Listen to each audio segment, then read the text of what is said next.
अस्सलाम वालेकुम, this is Mohammad Kamran और उम्मीद करता हूँ आप सब लोग खैरियत से होंगे। तो आज का जो हमारा टॉपिक है वो है मॉडर्निज़्म एंड पोस्ट मॉडर्निज़्म। ठीक है?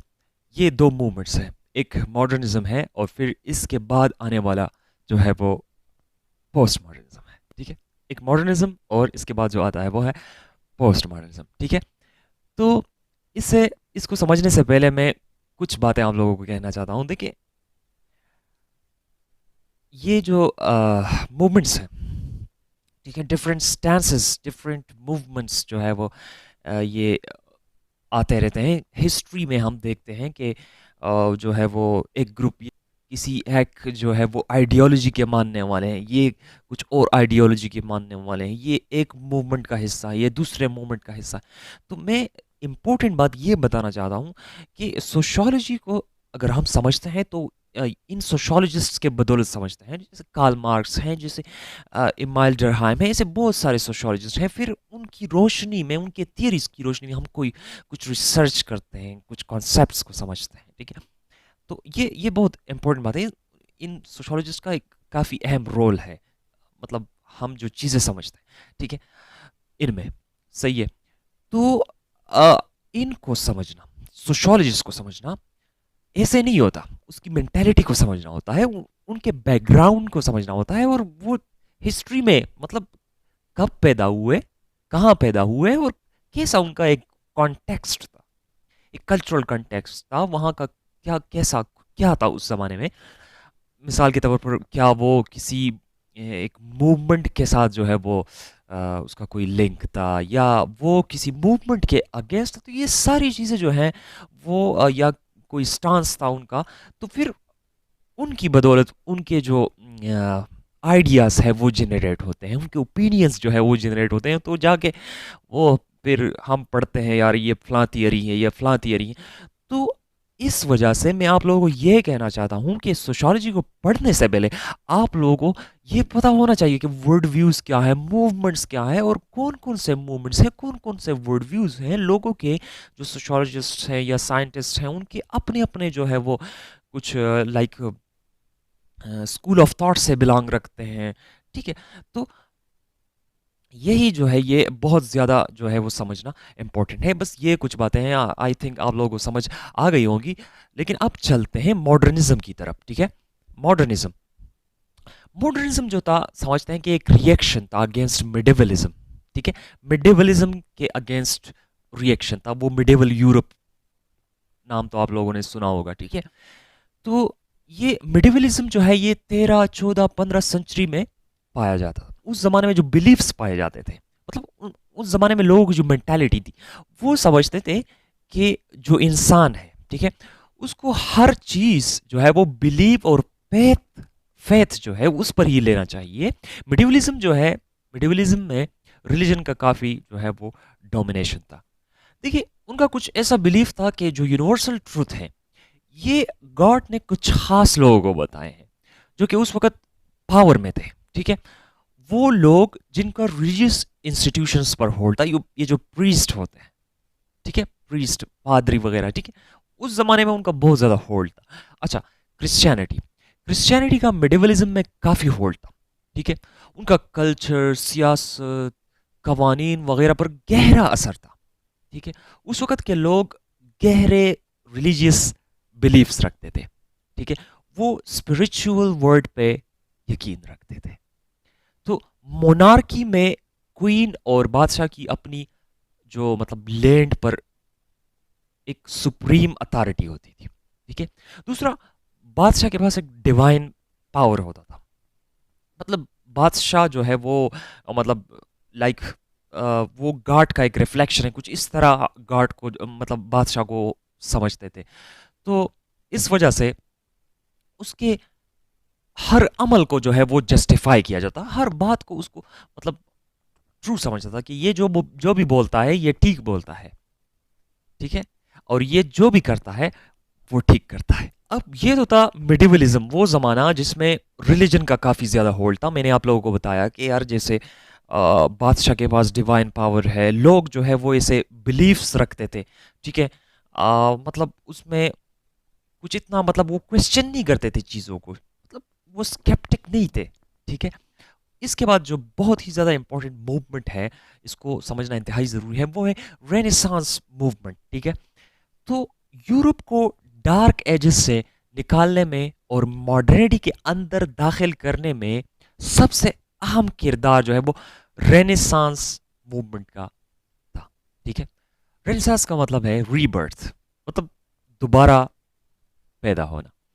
सो एक मतलब क्रिएटिव किस्म का फन, क्रिएटिव किस्म का सोच वो नुमाया होना शुरू हुआ उस जमाने में। ठीक है। ये एक आर्ट मूवमेंट था, लेकिन इसको गहराई से देखा जाए तो इसका एक मेन मकसद ये भी था कि टू प्रमोट ह्यूमैनिज्म। ठीक है। अब ह्यूमैनिज्म क्या चीज है? देखिए, ये एक फिलोसॉफिकल स्टांस है। क्या है? फिलोसॉफिकल स्टांस है जो जोर देता है किस पर? इंसानों की अहमियत पर। ठीक है। इंसानियत की अहमियत पर। ठीक है। यार, इंसान को समझना शुरू करो, छोड़ो ये बाकी बातें छोड़ो, बस इंसान को समझना शुरू करो, इंसान को वैल्यू दो। ठीक है। So human welfare and human development के लिए जो है वो काम शुरू करो। सही। अब क्या करो? सुपरनेचुरल चीजों से कहां आओ? सुपरनेचुरल चीजों से सेकुलर पे आओ। ये सुपरनेचुरल थॉट्स जो है वो छोड़ दो, यहां पे आओ, रियलिटी में आओ। ये क्या कहते हैं कि ये सेकुलर पे आओ, मतलब रिलीजन को थोड़ा साइड पे करो। ठीक है। Reason based, reason based. ठीक है। ना कि गॉड बेस्ड। ये एक बहुत अहम पॉइंट है इन लोगों का, इनके मानने वालों का। वो कहते हैं कि जो हेयर आफ्टर है, हेयर आफ्टर नहीं बल्कि इस मादी दुनिया का सोचे, इस मटेरियल वर्ल्ड का सोचे। ठीक है। तो रेनेसांस के अंदर जो आर्ट था, जो फन था, वो इंसान परस्त और दुनिया परस्त था। मतलब इसमें इंसानी बेहतरी का अक्स हमें नुमाया नजर आता है। अब कहा यह जाता है कि यूरोप के कुछ ताजिरों ने फन यानी आर्ट के जरिए लोगों को मादी दुनिया की तरफ राइब किया। मतलब इसमें उनका कुछ जाती इंटरेस्ट जो है वो भी नुमाया है। ठीक है। अब इस तहरीक के मानने वालों ने, जो ह्यूमनिस्ट हैं, ह्यूमैनिज्म को मानने वालों ने यूनिवर्सिटी के अंदर ह्यूमैनिटीज का सब्जेक्ट है जो है वो इंट्रोड्यूस किया। ठीक है। तो फिर इसके बाद जो फिलोसोफर्स थे उन्होंने रीजंस और रिविलेशन को एक दूसरे के कंट्रेडिक्टरी करार दिया। मतलब एक दूसरे के ये इख्तिलाफ में पाए जाते हैं, कुछ ऐसा उन्होंने कहा। मुख्तसर सी बात यह है कि उन्होंने रिलीजन को जो ह्यूमन लाइफ पर फैला हुआ था थोड़ा महदूद किया। तो ऐसे हम कह सकते हैं कि रेनेसांस जो है उन्होंने अर्ली मॉडर्निज्म में इंटर होने के लिए रास्ता कुछ हद तक हमवार कर दिया। अच्छा, अब आते हैं मॉडर्निज्म के ऊपर। अब मॉडर्निज्म की बात अगर करें तो मैंने आप लोगों को यह बताया कि ये मिडिवलिज्म के अगेंस्ट है। ठीक है। मिडिवलिज्म मैंने आप लोगों को बोला वो डार्क एजेस, यूरोप के मुताबिक डार्क एज। ठीक है। जो उस वक्त रिलीजन का काफ़ी होल्ड था, ये भी मैंने आप लोगों को बताया। और लोगों के जो बिलीफ्स थे उनका जो है वो एब्स्ट्रैक्ट चीज़ों पर बिलीफ्स थे। ठीक है। तो अब इसकी शुरुआत जो है मॉडर्निज्म की 17th सेंचुरी में हुई थी, और इन्होंने मेडिवलिज्म के आइडियाज़ को पूरी तरह जो है वो खारिज कर दिया। सही है। वो इनका ये मानना था कि ह्यूमन और रैशनल, ठीक है, इंसान जो है वो रैशनल है। ठीक है। ये तो आप लोगों ने इसकी सोच को बंद किया हुआ है। बस पावरफुल लोगों ने चंद बिलीव्स ला के ह्यूमन ब्रेन में कंप्यूटर की तरह जो है वो इंस्टॉल कर दिया है। नहीं यार, ह्यूमन में ये एबिलिटी है कि वो चीज़ों को करीब से देखे, उनको समझे और यूनिवर्सल ट्रुथ को खुद अनकवर करे। ठीक है। मतलब एक्सपेरिमेंट्स करें। ठीक है। तो ये मॉडर्निज्म से बिलोंग करने वाले जितने भी फिलोसोफर्स या साइंटिस्ट थे वो ओल्ड सिस्टम की तरफ काफ़ी मतलब स्केप्टिक थे, वो क्वेश्चन करते थे चीज़ों के ऊपर कि यार जो हो रहा है इसका सबूत कहाँ है, आप जिस पर बिलीव कर रहे हो उसका एविडेंस का बता दें, ठीक है, इसका एविडेंस कहाँ है, ठीक है। तो इसमें साइंस और साइंटिफिक नॉलेज को बहुत ज़्यादा फिरवो मिला किसमें, मॉडर्निज्म में, ठीक है। मॉडर्निस्ट जो थे वो यूनिवर्सल ट्रुथ, यूनिवर्सल लॉज को मानने और इनको अनकवर करने लगे, ठीक है।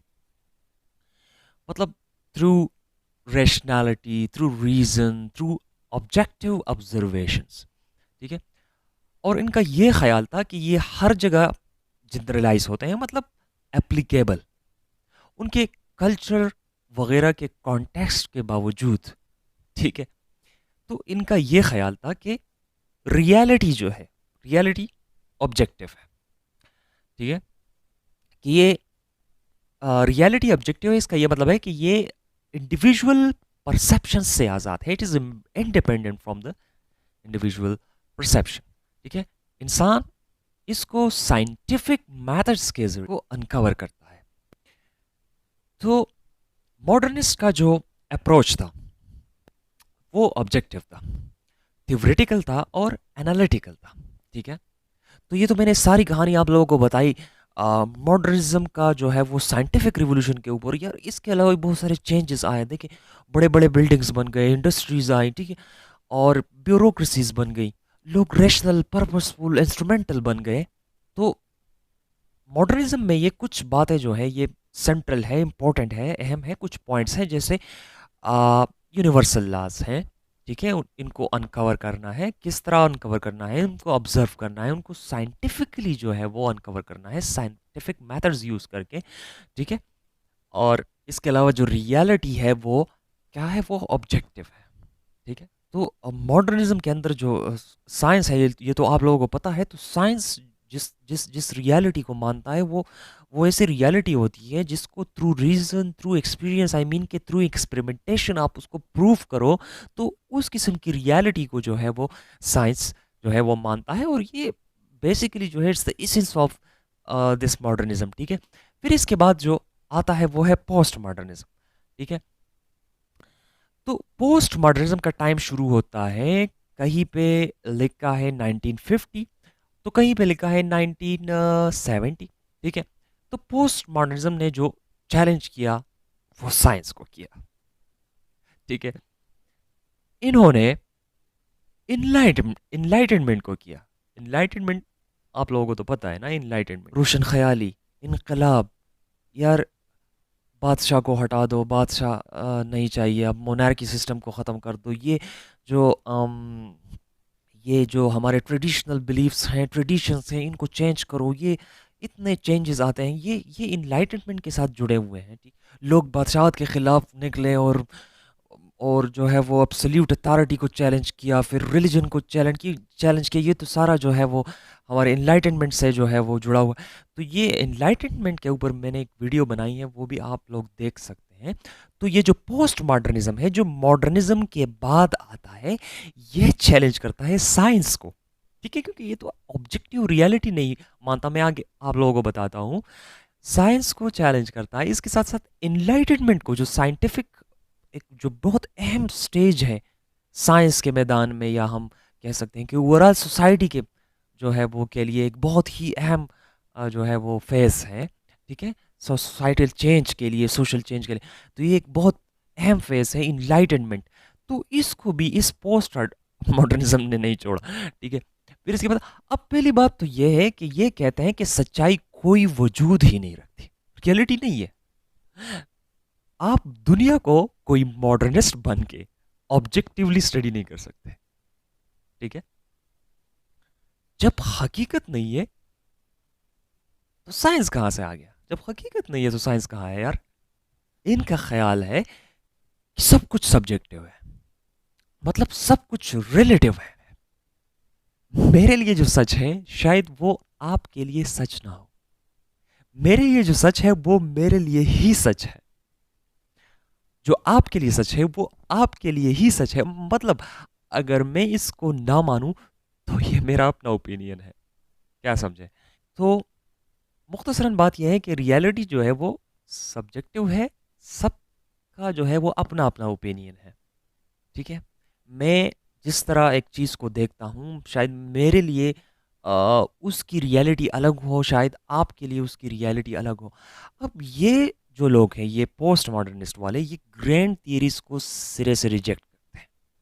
ग्रैंड थ्योरीज को रिजेक्ट करते हैं, जैसे मार्क्सिज्म है, जैसे स्ट्रक्चरलिज्म है। तो ये समझते हैं कि जैसे स्ट्रक्चरलिज्म या मार्क्सिज्म एक ही पर्सपेक्टिव कॉम्प्लेक्स फिनोमेना पे डाइवर्सिटीज के बावजूद ही अप्लाई करते हैं। बहुत सारे डाइवर्सिटीज पाए जाते हैं, कैसे आप एक एक पर्सपेक्टिव को उन पर अप्लाई करते हैं, वो ये इनका ख्याल है। ये बाइनरी थिंकिंग के खिलाफ है। मतलब सुबह शाम ये बाइनरी बाइनरी चीज़ें हैं, बाइनरी हैं, ठीक है। तो ये इनके भी खिलाफ है, जैसे सच और झूठ, जैसे शाम और सुबह, ठीक है। तो ये इनके भी खिलाफ है। ऐसे जैसे हेगल साहब ने जो है वो डायलेक्टिक की बात की है ना, मतलब ये इसमें भी बाइनरी अपोजिशन, जैसे फॉर एग्जांपल थीसिस है और एंटी थीसिस है। तो ऐसे बहुत सारे फिलोसोफर हैं, इस फ्रेम को यूज़ करते हैं, इस डायलेक्टिक को यूज़ करते हैं और फिर चीज़ों को एक्सप्लेन करते हैं। तो कुछ इस तरह ये जो है ये बाइनरी थिंकिंग के जो है ही अगेंस्ट है, ठीक है। तो फॉर एग्जांपल सच और झूठ, तो जब सच है ही नहीं तो झूठ कहाँ है। अब ये बात जो है ये थोड़ा सा लॉजिकल है, आप उसको थोड़ा सा जो है बैठ के सोच लें, सही। अब ये जो है इसेंशियलिज्म के भी खिलाफ है। इसेंशियलिज्म जो है ये एक फिलोसॉफिकल मूवमेंट है, आप लोगों को पता होगा, जिसका मतलब मुख्तसर मतलब यही है कि किसी चीज़ की बुनियाद तलाश करना, आई मीन के इसेंस तलाश करना, ठीक है। तो ये आइडियोलॉजी को, कानून को, मजहब को, सबको क्वेश्चन करता है। उसकी तरफ जो है वो ये स्केप्टिक है, ठीक है। फिर इसके बाद जो है वो मिटर नैरेटिव्स को वो रिजेक्ट करता है। अच्छा, ये अल्फाज को भी फ्लूइड मानते हैं। कैसे? ये मतलब इस बहुत सारी चीज़ों को फ्लूइड मानते हैं, ठीक है। तो इसी तरह ये अल्फाज को, लैंग्वेज में जो वर्ड्स होते हैं उसको भी फ्लूइड मानते हैं। फॉर एग्जाम्पल मैं आपको मिसाल देता हूँ, शेर। शेर एक वर्ड है, तो ये समझते हैं कि यार इसमें प्लूरलिटी ऑफ मीनिंग्स हो सकते हैं। एक शेर के कई मतलब हो सकते हैं। ऐसा नहीं है कि शेर का बस टोस एक ही मतलब है। शेर का मतलब तो ये भी हो सकता है कि ये शेर है, मतलब जंगल में रहने वाला शेर। इस शेर का तो ये मतलब भी हो सकता है कि यार ये बहादुर को भी कहते हैं, ठीक है। तो और भी कई सारे मतलब जो है वो शेर के हो सकते हैं, ठीक है। ऐसा नहीं है कि शेर का एक ही मतलब है, एक सॉलिड मतलब है। तो ये ऐसे ही इसकी मेंटालिटी भी फ्लूइड है, ठीक है। वो फ्लूइड तरीके से सोचते हैं, ठीक है। मिशेल फोको का नाम आप लोगों ने सुना होगा। ये सोशियोलॉजी में एक बहुत अहम थियरिस्ट हैं, मिशेल फोको, ठीक है। तो वो भी पोस्ट मॉडर्निस्ट थे, ठीक है। इनको सोशोलॉजिकल, मॉडर्न सोशोलॉजिकल थियरीज में हम पढ़ चुके हैं। और मैं खुद जो है वो मिशेल फोको पे एक वीडियो बनाऊंगा इंशाल्लाह। के कुछ लेक्चर्स जो है वो एक नहीं बल्कि काफ़ी वीडियोस बनाऊंगा, 3-4 तो बनते हैं, क्योंकि काफ़ी सारे जो है उन्होंने थियरीज जो है अगर हम देखें तो दिए हैं। तो उस पर जो है हम बात करेंगे फिर। लेकिन इससे पहले ये मॉडर्निज़्म को समझना इंतहाई ज़रूरी था, क्योंकि मॉडर्निज़्म अगर हम ना समझे तो फिर हम मिशेल फोको को भी नहीं समझ सकते। तो इस वजह से ये भी एक अच्छी बात हो गई फ़ायदे की कि हम जो है वो पोस्ट पोस्ट मॉडर्निज़्म को समझ रहे हैं। तो ये तो अच्छी बात हो गई कि हम पोस्ट मॉडर्निज्म को अब समझ रहे हैं। तो पोस्ट मॉडर्निज्म को अगर हम ना समझे तो हम मिशेल फोको के कॉन्सेप्ट्स को नहीं समझ पा सकेंगे, ना उनके कॉन्सेप्ट्स के बीच में जो रिलेशन है या जिस तरह हम एक मेंटल अरेंजमेंट देते हैं वो नहीं दे सकेंगे, क्योंकि हमें उनके बैकग्राउंड का पता नहीं होता। और ये जो मूवमेंट है पोस्ट मॉडर्निज्म, तो इसको इसके बारे में अगर हमें पता ना होता तो हम कभी भी जो है वो सही तरीके से मिशेल फोगो को ना समझते। तो मिशेल फोगो के कई कॉन्सेप्ट्स हैं, जैसे गवर्नमेंटैलिटी है, और इसके अलावा जो है वो पावर के कुछ टाइप्स उन्होंने बताए हैं, ठीक है। जैसे बायो पावर पावर है, कुछ 2-3 इस तरह उन्होंने बताए हैं, ठीक है। और इसके अलावा उन्होंने जो है वो बात की है, सर्वेलेंस के ऊपर बात की है, ठीक है। पेनोप्टिकॉन वगैरह उन चीज़ों के ऊपर जो है उन्होंने बात की है। तो वो सारा कुछ जो है वो हम आगे देखेंगे नेक्स्ट वीडियो में। आई थिंक हम कोशिश करते हैं कि हम मिशेल फोको को भी सामने लाएं, ठीक है। तो मिशेल फोको एक खुद एक मतलब गे थे, ठीक है? और होमोसेक्सुअल जो है वो उनके जो राइट्स हैं तो उनके हक में भी थे, ठीक है? तो उन्होंने एक थियरी जो है दी थी, पावर एंड नॉलेज का जो कॉन्सेप्ट था उनका। अच्छा, मिशेल फो का ये ख्याल था कि अगर आसान से अल्फाज में उनका ख्याल हम बता दें तो वो ये था कि पावर सिर्फ एक रिप्रेसिव फोर्स नहीं है। मतलब ये कि लीडर जो बोलता है वही हम करते हैं, इसका ये मतलब नहीं है। इससे मुराद वो नॉलेज भी है जिसको हम सही और सच्चा मानते हैं। ये सिर्फ ये नहीं है कि बस वो हम हमारे ऊपर जो है वो अपनी अथॉरिटी अप्लाई करता है या अपना पावर अप्लाई करता है, ठीक है? ये सिर्फ ये नहीं है, ये पावर जो है, बल्कि ये जो है इसका इससे मुराद वो नॉलेज भी है जिसको हम सही और सच्चा मानते हैं, ठीक है? जो कि हमें कंट्रोल भी करता है वही, ठीक है? जैसे कि इंस्टीट्यूशंस है, फॉर एग्जांपल गवर्नमेंट है, स्कूल है, वो जो भी छाप कर देते हैं इसी के तहत हम सोचते हैं और हमारा इल्म बनता है। बात समझ रहे हैं ना? It's just an example. तो वो कहता है कि पावर कोई यूनिवर्सल चीज नहीं है। ये थोड़ा सा उसको मॉडर्निज्म के साथ पोस्ट मॉडर्निज्म के साथ कंपेयर करते हैं तो इस कॉन्टेक्स्ट में उसका ख्याल है कि पावर कोई यूनिवर्सल चीज नहीं है। जैसे पोस्ट मॉडर्निस्ट बोलते हैं कि रियलिटी इज नॉट ऑब्जेक्टिव, ठीक है? वो समझते हैं कि reality is something that is subjective. जब रियलिटी सब्जेक्टिव हो जाती है तो पोस्ट मॉडर्निस्ट के मुताबिक रियलिटी है ही नहीं। इसे ही वो कहता है कि पावर जो है ये कोई यूनिवर्सल चीज नहीं है, सॉलिड एक एब्सोल्यूट चीज नहीं है पावर। जैसे रियलिटी जो है वो एब्सोल्यूट नहीं हो सकती, तो ऐसे ये जो पावर है ये भी एब्सोल्यूट नहीं है। I am just linking this concept of Michel Foucault with postmodernism, ठीक है? तो बल्कि उसको हम मुख्तलिफ हिस्टोरिकल और कल्चरल कंटेक्स्ट में देखते हैं और समझते हैं। तो मैंने आप लोगों को बोला कि रियलिटी जो है it's not something objective, reality is subjective. जब रियलिटी सब्जेक्टिव है तो उसका वो वीक हो जाती है। मतलब हम समझते हैं कि रियलिटी है ही नहीं, वीक हो जाती है ना जब सब्जेक्टिव हो जाती है। मैंने आप लोगों को बोला तो ऐसे ही जब एक चीज जो है वो यूनिवर्सल नहीं रहता। जैसे मैं अपने जहन के मुताबिक बोलता हूँ कि जब एक चीज यूनिवर्सल नहीं रहता तो उसकी रियलिटी क्या हो सकती है? उसकी रियलिटी नहीं हो सकती, क्योंकि वो दो तीन बंदे एक चीज को मानते हैं, दो तीन बंदे किसी और चीज को मानते हैं, या प्लूरलिटी ऑफ रियलिटी है, ठीक है? जैसे उन्होंने पावर की बात की है, ठीक है? कि मुख्तलिफ हिस्टोरिकल और कल्चरल कंटेक्स्ट में हम जो है वो अ, इनको समझते हैं, ठीक है? तो फिर ये होता है कि ये सब्जेक्टिव हो गया और ऐसे रियलिटी भी सब्जेक्टिव है। तो मैंने आप लोगों को बोला कि जब एक चीज़ सब्जेक्टिव हो जाता है तो उसकी क्या मानी रहती है। According to the post modernists वो समझते हैं कि रियलिटी है ही नहीं। तो इनके कुछ ऐसे उल्टे सीधे ख्यालात हैं पोस्ट मॉडर्निज्म के। सो ये थी आज की हमारी वीडियो, ये था आज का हमारा लेक्चर